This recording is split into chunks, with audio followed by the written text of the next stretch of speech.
on va démarrer cette discussion. Bernard, première question. Bon, tu as déjà un peu répondu tout à l'heure. C'est aussi dans l'introduction du film.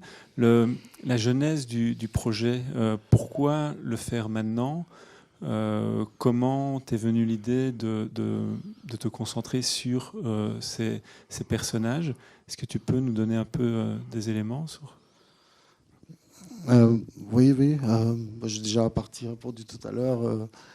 Il s'agissait aussi d'avoir une temporalité qui était juste par rapport aux événements. Donc les gachachas se sont terminés il n'y a pas si longtemps que ça. Et donc ce temps de la justice étant passé, je me suis demandé, tiens, est-ce qu'aujourd'hui les questions commençaient à être d'actualité, d'unité, de résilience, de réconciliation, et puis voir quel était surtout, au-delà de ça, l'impact des gachachas dans le village, et voir comment les gens, avaient, oui, avaient continué à vivre après ce processus de libération de la parole. Oui. C'est un pays que tu connais, je veux dire, bien dans la mesure où tu es déjà allé, tu as déjà fait un film sur le sujet. On voit la scène d'ouverture, c'est des paysages très beaux, luxuriants, vraiment des paysages magnifiques, Oui. avec une voix off qui détonne un peu par rapport à ça. C'était quoi l'idée de le présenter comme ça? Non, je me suis souvenu de mon premier voyage en 2004. Effectivement, on arrive au Rwanda. Je ne connaissais pas le Rwanda. Et effectivement, c'est des images, je te dis, luxuriantes. Moi, je dirais c'est presque... c'est dantesque, quoi. C'est presque des images du début d'origine du monde. Enfin, c'est merveilleux, ces collines, ces tons. Et la première question, quand on découvre ça, on se dit, tiens, il semble qu'il n'y a pas une congruence image-son, quoi. Je veux dire, on se demande comment comment un génocide a pu arriver avec des images qui appellent plutôt à l'inquiétude. Voilà. Alors je me suis dit, tiens, j'ai repensé à mon premier voyage et je me suis dit, tiens, pour commencer le film, je vais tenter, pas de malmener, mais je veux dire de mettre le spectateur dans la situation dans laquelle moi j'ai été mise en arrivant la première fois en 2004, et de créer une sorte d'arc électrique image-son. On voit effectivement ces images qui sont magnifiques, et en même temps, dans le son, on a les appels à la haine de la radio télé libre des Mille Collines, la radio Mille Collines. Et voilà, c'était aussi pour permettre aux spectateurs, ça fait longtemps, qui a le droit de ne pas être spécialiste aussi. C'était aussi une façon de rappeler aussi un tout petit peu de façon puissante. Voilà, de quoi on parlait, là où je vous emmène, quoi, voilà.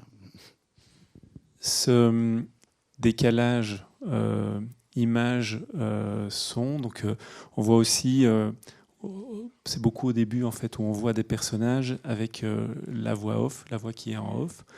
Après, ça change. On a des gens qui parlent face caméra. C'était motivé par quoi? C'était un choix de ta part, je dirais, un choix artistique, ou bien il y avait des difficultés à verbaliser des choses à certains moments chez les témoins? Donc l'idée du film, c'est d'évoquer aussi les enfants. Mais moi, je m'étais mis une frontière absolument étanche, au-delà de laquelle, formellement, je n'avais pas envie d'aller. C'était de représenter le génocide. Voilà, j'avais aucune envie de ça. Et donc, le fait d'utiliser du son non synchrone m'a aidé à créer, à placer le spectateur parfois en situation, d'évoquer les enfants, leur donner une existence comme ça, et de mobiliser, merci, et de mobiliser l'imaginaire du spectateur comme ça aussi. Je dirais que, pour cristalliser, résumer un peu la forme du film, je dirais que si on regarde un papier magenta pendant une minute et puis qu'on fixe un papier blanc, eh bien on a ça complémentaire qui va arriver. Si par exemple je dis les enfants sont, je dis c'est quelque chose qui n'est pas dans le film, mais si je dis les enfants sont passés par là et puis qu'on voit un plan de chemin, tout à coup on se met à imaginer que les enfants sont passés par là. Donc le son de nos synchrones m'a aidé à travailler sur cette évocation en fait des enfants. Évidemment le travail avec le son aussi énormément, mais pas que la parole non synchrone, mais les autres sons diégétiques, les respirations, les pas. Et voilà, de façon à les évoquer, à les restaurer dans leur village, les restaurer dans l'histoire de leur village, dans l'humanité. Parce que bon, un génocide, c'est plus que même si c'est la première caractéristique, c'est plus qu'une extermination physique, quoi. C'est une extermination culturelle, existentielle. Je veux dire, il n'y a plus de photos, il n'y a plus de registre d'état civil. On va jusqu'à nier que les gens aient même existé, en fait. Et donc, d'où l'idée aussi, enfin, c'est pas la seule, d'où aussi l'idée des dessins. Voilà, par exemple. Justement, ces dessins, on voit à la fin du film ce mémorial avec toutes les photos de ces enfants. Ici, ce sont des enfants qui n'étaient pas représentés. Cette idée des dessins, c'était justement pour ça, pour les remettre à leur place, je dirais, dans... Les restaurer dans leur humanité qui a été déniée. Et puis aussi, ben voilà, à la base, c'était un film un petit peu improbable. Je n'avais pour parler de ces enfants que pas grand-chose. En même temps, j'avais beaucoup de choses aussi, parce que il s'agissait de raconter l'histoire de ces enfants à travers les gens qui les ont aimés et les gens qui les ont tués. Et donc c'est pas rien déjà comme matière. Mais après, j'avais envie quand même, j'avais envie. Les chiffres sont inimaginables. C'est 1 million de personnes exterminées en 100 jours. J'avais envie de prendre un des cas du génocide, un seul. Attention, c'est pas un fait divers, hein, c'est pas l'histoire du petit Grégory. Hein, c'est un des cas du génocide dans le village. L'histoire d'Olivier Fidéline Fiacre, tué par tout le village, dans le cadre du génocide qui s'est passé dans le village, sur cette colline, et tenter en allant vers entre guillemets, le petit, le particulier, et tenter en essayant d'aller le plus loin possible, de le rendre aussi très concret pour le spectateur, quoi, que tout à coup, ça ne soit pas juste l'histoire de 3 enfants, mais que ça devienne véritablement l'histoire d'Olivier, Fidéline et de Fiacre. Et cet aspect concret, il est encore plus fort avec je mets des gros guillemets, hein, les difficultés techniques qu'il y a à tuer ces enfants, quoi. Ils vont d'un côté, ils vont de l'autre, on est d'accord pour les tuer, mais qui va les tuer? Comment on va les tuer? C'est glaçant, en fait. Il y a une partie du génocide qui est d'abord portée par des forces qui ont été créées pour les porter, en fait, que sont la gendarmerie nationale, l'armée rwandaise ou les milices Interahamwe. Mais ici, après que ces milices passent, généralement elles passaient une fois dans le village. Après, on faisait se réunir tous les paysans du village. On faisait ce qu'on appelait des comités de crise. Et puis, je veux dire, on disait à monsieur, madame, tout le monde, maintenant, il va falloir prendre les armes des travaux des champs. Et je veux dire, si vous n'allez pas les tuer, c'est eux qui vous tueront. Donc, en travaillant les gens par la peur. Et donc, ici, dans mon film, il n'est question que entre guillemets, de monsieur et madame tout le monde, pas des milices qui avaient été entraînées pour. Et je dirais que dans ce village,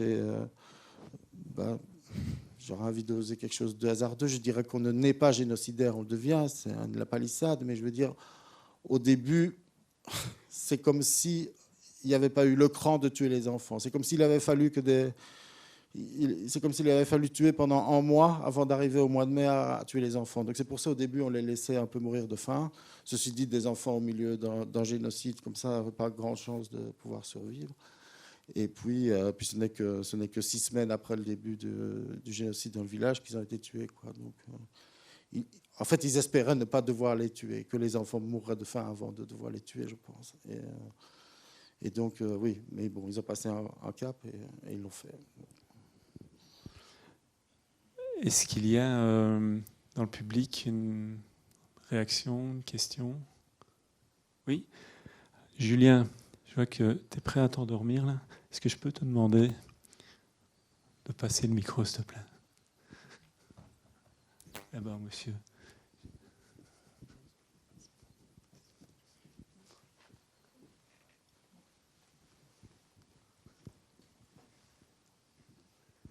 Je blaguais quand je disais qu'il s'endormait. Il ne s'endormait pas. Il était concentré. Vous m'écoutez? Oui. Non, j'ai plusieurs questions, mais je dirais que les principales sont les suivantes. Premier, si j'ai bien compris, alors, dans ce petit village, la crise, le massacre, c'est tout commencé à partir de la mairie, à partir d'une question politique, ou c'est quoi qui a déclenché le conflit? Et après, on commence avec ça un peu, on va aux autres questions. Je veux dire, c'est un génocide qui a été planifié, organisé depuis longtemps, c'était documenté. Et donc, il y a aussi un contexte de haine qui n'a fait que grandir au cours des années. Donc, je veux dire, ce n'est pas, comme vous pouvez le lire dans la presse en 94, une explosion tout à coup de sauvagerie africaine, fin de citation. Mais je veux dire, bien une haine cuite et recuite, commencée avec la colonisation et qui n'a fait que grossir, jusqu'à aboutir au génocide, qui est passé par des massacres génocidaires en 59, en 63, en 72, en 90, 91, 92, 93, jusqu'au génocide. Et donc, après, les autorités locales sont mobilisées pour inciter les gens ordinaires à tuer. Et donc, effectivement, les ordres descendent des pergoles jusqu'au maire, enfin jusqu'à la dernière autorité dans le village, qui techniquement n'est pas exactement un maire au sens belge du terme, mais c'était pour... enfin voilà, je veux dire, c'était une grande négociation de sous-titrage aussi avec la télé qui produit le film. Mais en fait, c'est un conseiller, donc si vous voulez, c'est comme un adjoint au maire. Enfin, c'est moins important. Plusieurs conseillers ensemble remontent vers une mairie. Enfin, bref, je vous passe les détails administratifs du Rwanda de 94. Et ce conseiller, effectivement, a incité sa population, c'était son rôle, à prendre les outils utilisés pour les travaux des champs pour que les gens se mettent à travailler. C'était le terme qui voulait dire tuer. Ok, merci. Et la seconde question, je dirais quand même qu'il y a, je trouve aussi deux groupes d'acteurs qui sont aussi très intéressants. Il n'apparaît pas beaucoup dans ce film, mais voilà. Une, c'est la justice. On voit là naturellement que les juges étaient parfois quand même des familiers ou des villagers, ou c'était quand même une chose, si j'ai bien compris, un peu plus avec une dimension locale, la justice, voilà, de ce village. Ou peut-être vous pouvez me corriger. Et la seconde chose, voilà, maintenant ça c'est médiatisé ici dans un cinéma belge, mais quelle était aussi la réaction, voilà, au niveau diplomatique des États européens ou des États étrangers à l'époque quand ce conflit-ci s'est déclenché quand même, non les acteurs externes, voilà, des autres pays. Pour les acteurs externes, vous parlez au moment des Gachacha en 2005 ou au moment du génocide? De génocide. Oui, le génocide. Donc c'est pas. Donc voilà. Vous avez dit de façon comme ça générique un conflit. Il s'agit évidemment d'un génocide. Donc il y avait certes un contexte de guerre, mais c'est bien un génocide qui s'est passé dans ce contexte de guerre. Après, je pas. Enfin, l'histoire en Belgique. Je ne peux pas dire grand-chose là-dessus, si ce n'est qu'en Belgique, nous avons été fortement déstabilisés par la mort de 10 casques bleus belges. Donc on était dans un contexte où l'humanité était présente au Rwanda, hein, pas que la Belgique. Les casques bleus de l'ONU étaient présents pour mettre en place un gouvernement de transition qui partageait le pouvoir entre tout le monde. Et donc il était présent des casques bleus belges, des casques bleus canadiens et des casques bleus ghanéens. Donc voilà, une vraie force de l'ONU. Et puis notamment, concernant ce qui s'est passé en Belgique, mais je veux dire, il y a 10 casques bleus belges qui ont été tués en tentant de protéger la première ministre du gouvernement de transition, qui était quelqu'un de modéré. Et suite à ça, en Belgique, on a pris quand même peur. Et je veux dire, on a lancé une opération d'évacuation des expatriés immédiatement. Et on a fait pression aussi sur les Nations Unies pour retirer absolument tous les casques bleus, laissant alors le champ libre à ceux qui étaient en train de commettre le génocide, de le commettre. Voilà. Madame? Ouais, moi aussi, j'ai une question. Est-ce que c'était facile de faire parler les génocidaires sur leur version? En fait, peut-être la question... Enfin, la question a évolué, puisque pour moi, c'était plus non plus des génocidaires, c'était des gens que je connaissais, même par leur prénom. Je les connais depuis 2005, pour la plupart. Certains qui sont dans le film, je ne les connaissais pas, mais la majorité, je les connaissais. Et donc, nous, la confiance était là au cours de enfin, c'était assez simple au niveau de la confiance. Et puis, je passe énormément de temps à expliquer aux gens ce que je fais. Je suis revenu montrer mon film en 2005. Donc, voilà, les gens me connaissaient et savaient modestement ce que j'avais fait. Et je leur avais déjà montré une fois mon travail. Donc ça s'est passé assez simplement. Maintenant, j'ai plus de facilité à créer... l'empathie est plus naturelle, disons, avec les rescapés. Mais en même temps, moi, je ne dois pas...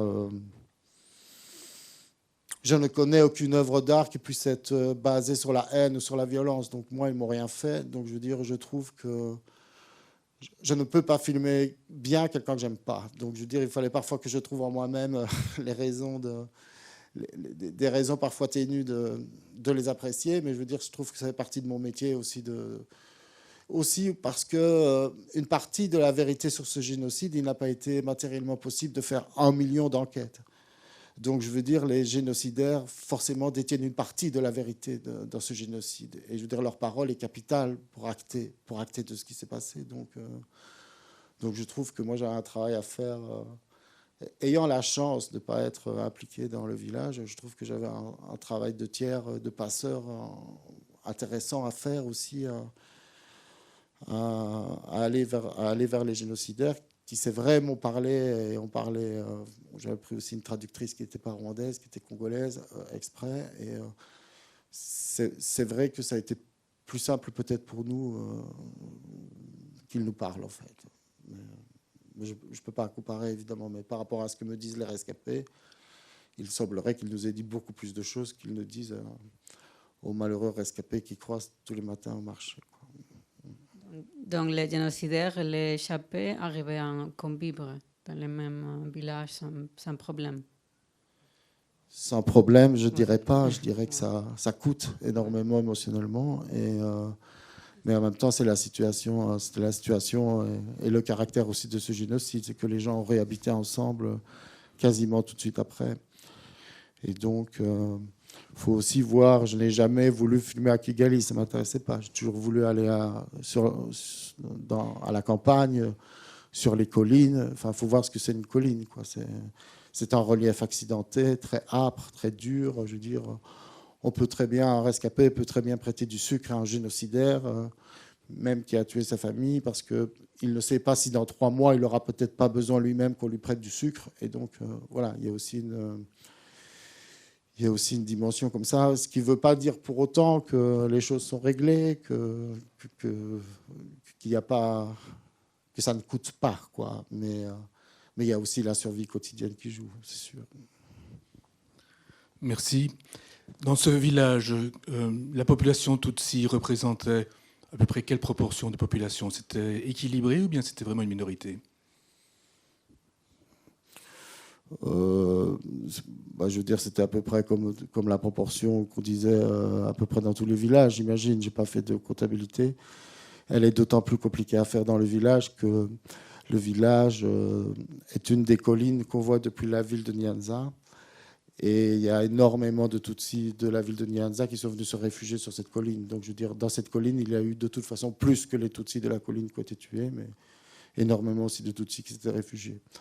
Maintenant, les statistiques ethniques de la vieille époque, j'en sais rien du tout. Et au Rwanda, aujourd'hui, ce ne sont plus des mots qu'on utilise et des statistiques qu'on fait. Donc voilà. Mais particulièrement dans les tribunaux que vous avez montrés, les gens qui siègent, il y a des Tutsis aussi ou bien c'était uniquement des Hutus?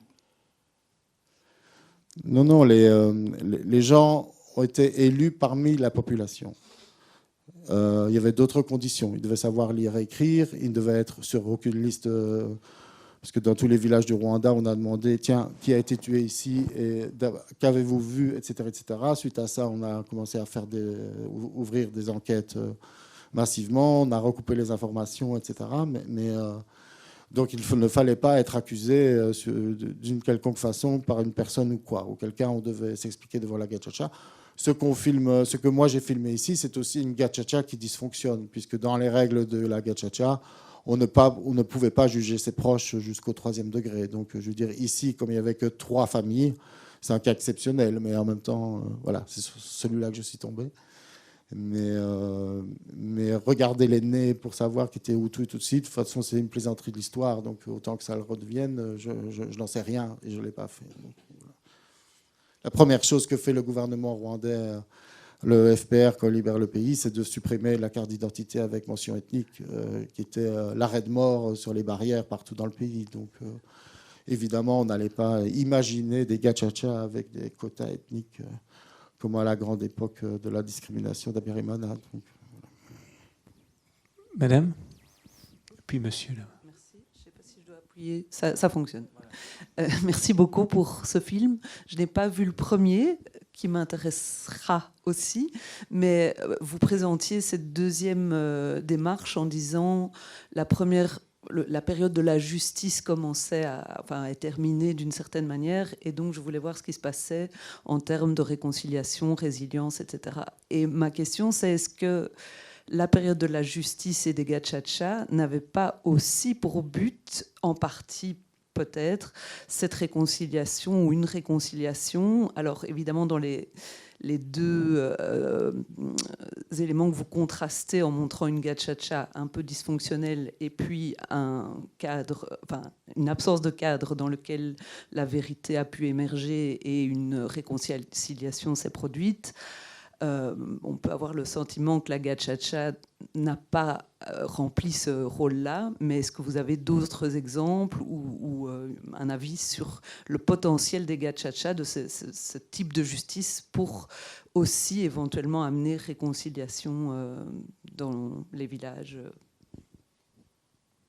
Pour moi, la gachacha est un petit peu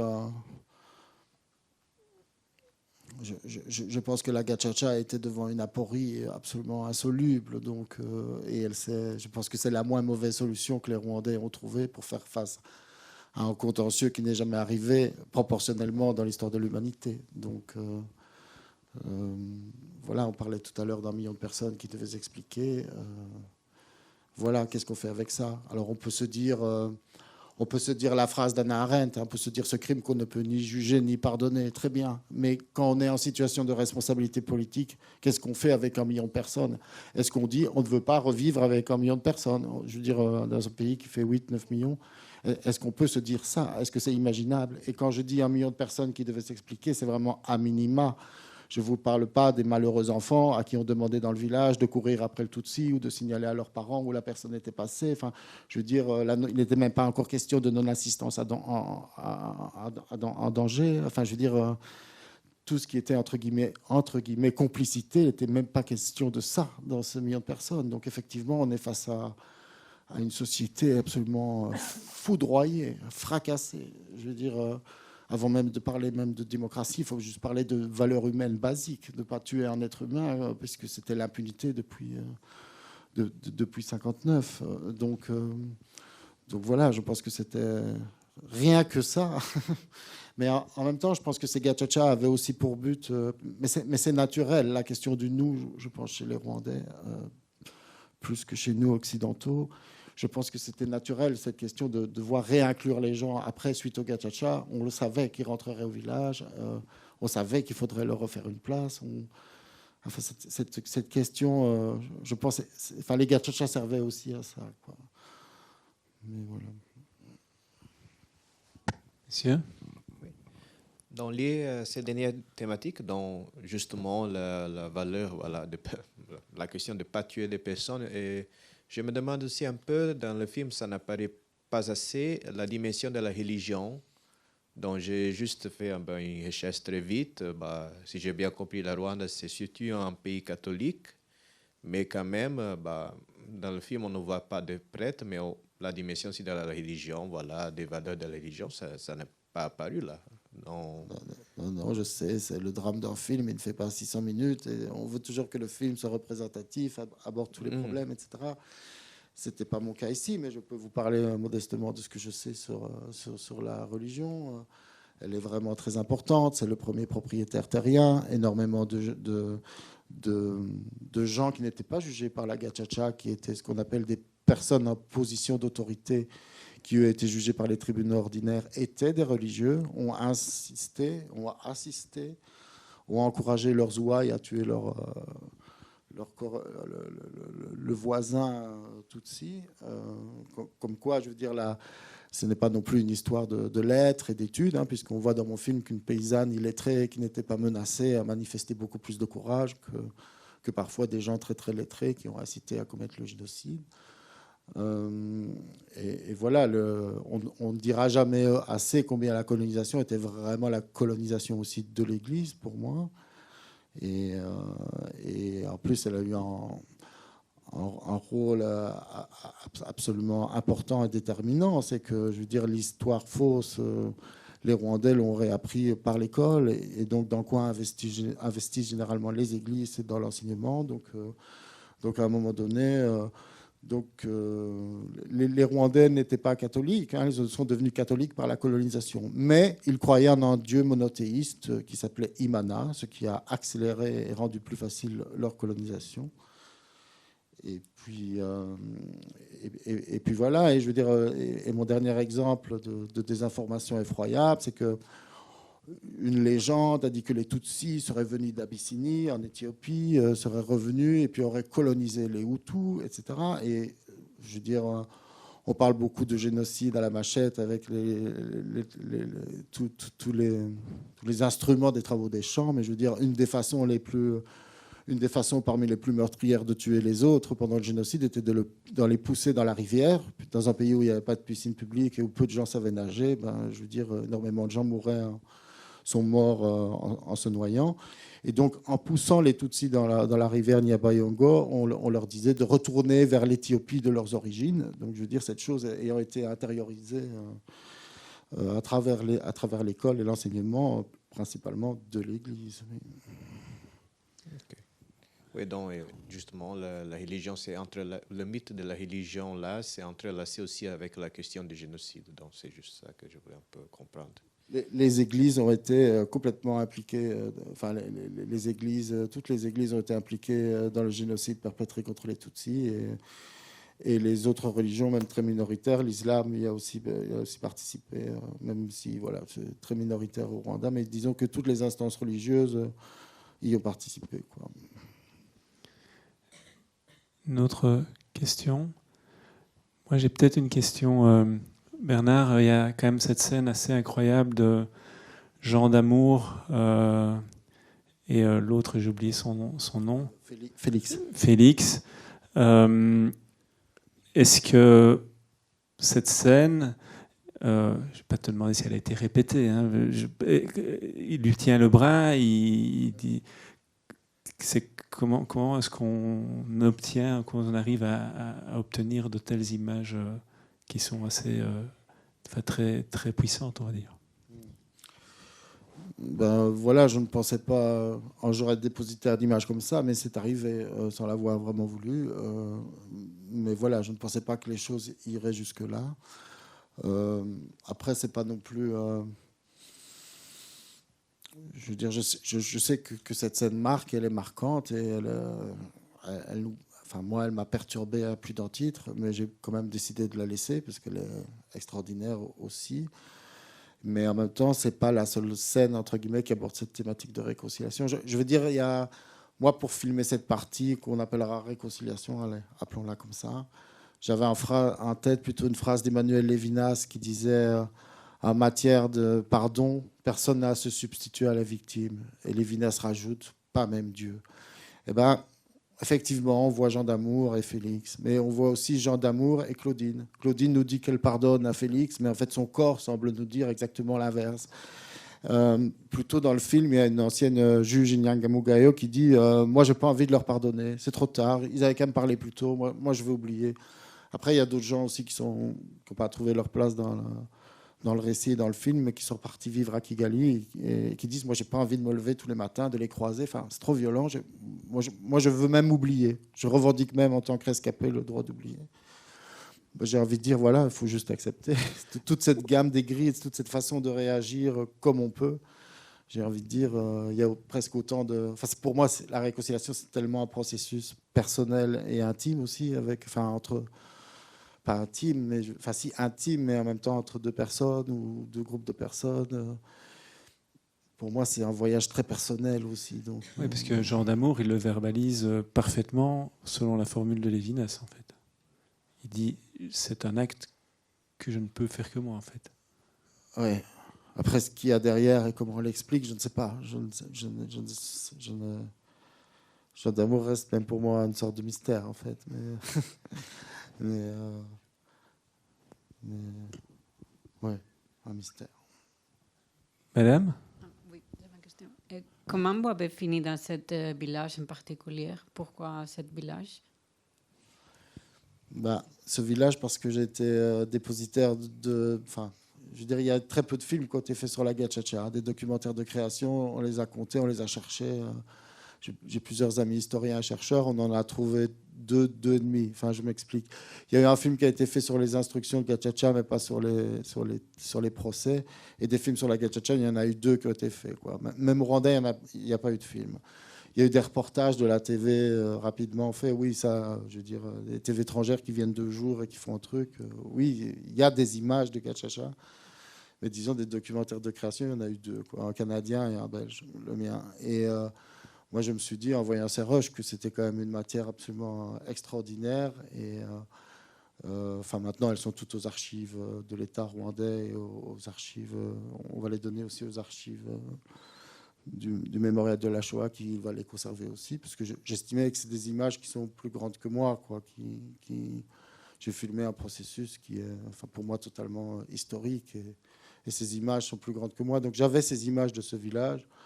Donc je me suis dit, tiens, de quoi a parlé le procès d'Obed notamment. J'avais filmé pendant 2-3 semaines dans ce village, et le procès le plus frappant restait celui d'Obed. Et puis au cours de ce procès, on a parlé de ses enfants, quoi. Et c'est parce que j'avais cette matière-là que je me suis dit, tiens, essayons de regarder le suivi post-Gacaca dans ce village-là.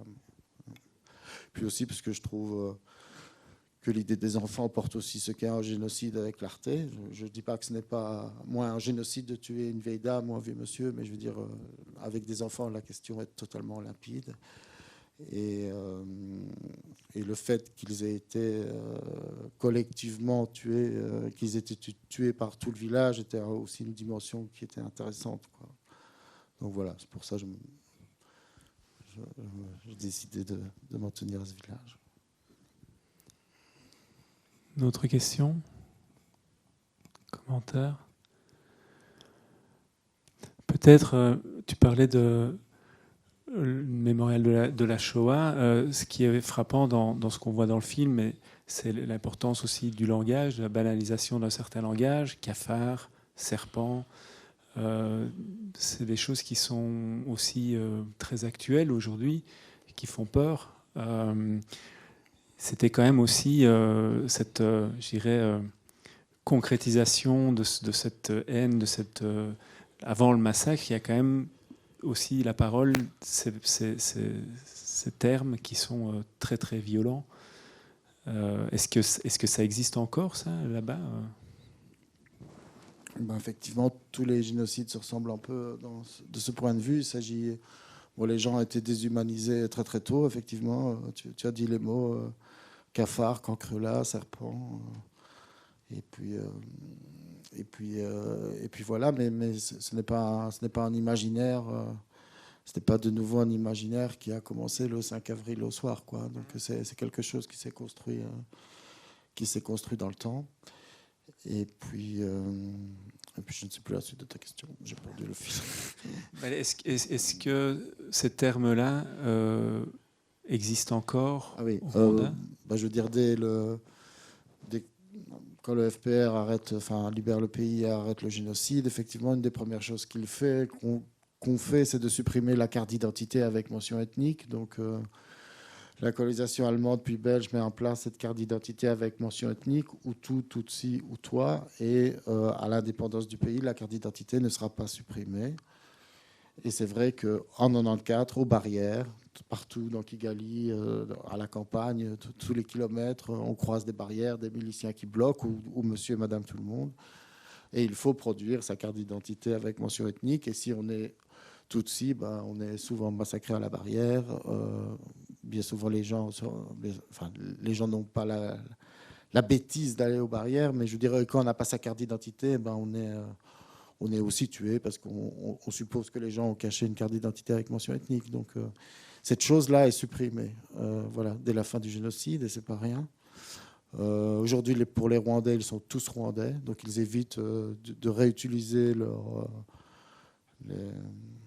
ce qu'on appelle, je pense, de façon pas juste, ce marqueur ethnique, puisque, je veux dire, qu'est-ce que c'est une ethnie dans la définition du dictionnaire? Une ethnie dans la définition du dictionnaire, c'est une différence linguistique. Donc, en fait, il y a, je veux dire, nous, on a l'habitude, dans notre petit pays de cocagne, ici, de dire qu'on n'a que des simples problèmes linguistiques. Moi, je ne pense pas. Je pense qu'on a des vrais problèmes ethniques, mais c'est un autre débat. Et donc, en Belgique, il y a 3 ethnies. Hein. Il y a des francophones, des néerlandophones et des germanophones. Au Rwanda, il n'y en a jamais eu. Voilà. C'était des catégories socio-professionnelles. Certains étaient éleveurs et s'occupaient des vaches. D'autres étaient agriculteurs et travaillaient la terre. Au cours des siècles, il a commencé à avoir du fait des régimes alimentaires, des différences anthropomorphiques qui se sont marquées dans les corps. Et puis, à un moment donné, la colonisation arrive et dit celui-là qui est Tutsi, qui est dans les stéréotypes, plus grand et mince, on commence à mesurer les nez et tout ça. On dit celui-là, il nous ressemble, il va commander. Et c'est comme ça que les ferments de la haine commencent et se propagent. Mais en fait, il n'y a jamais eu d'ethnie au Rwanda. Donc la position aujourd'hui au Rwanda, c'est de dire on est tous Rwandais. Et c'est intégré par tout le monde? Enfin, par tout le monde, de manière globale? Je pense qu'il y a des gens qui ne s'en remettent pas et qui espéraient bien remettre en jour des clivages ethniques, des clivages faussement ethniques en ce qui concerne le Rwanda, et juste pour prendre le pouvoir de façon... Oui, j'estime moi minable, hein, puisqu'on a vu jusqu'où a conduit ce merveilleux ethnisme. Hein. Je veux dire, on voit qu'au Burundi, je veux dire, qui a pris un chemin très différent en matière d'ethnie, c'est quand même pas aussi bien qu'au Rwanda. Donc, pour moi, l'histoire semble plutôt donner raison au Rwanda jusqu'à présent. S'il n'y a pas une dernière question, je pense qu'on peut conclure. Merci Bernard. Merci à vous. Merci à vous.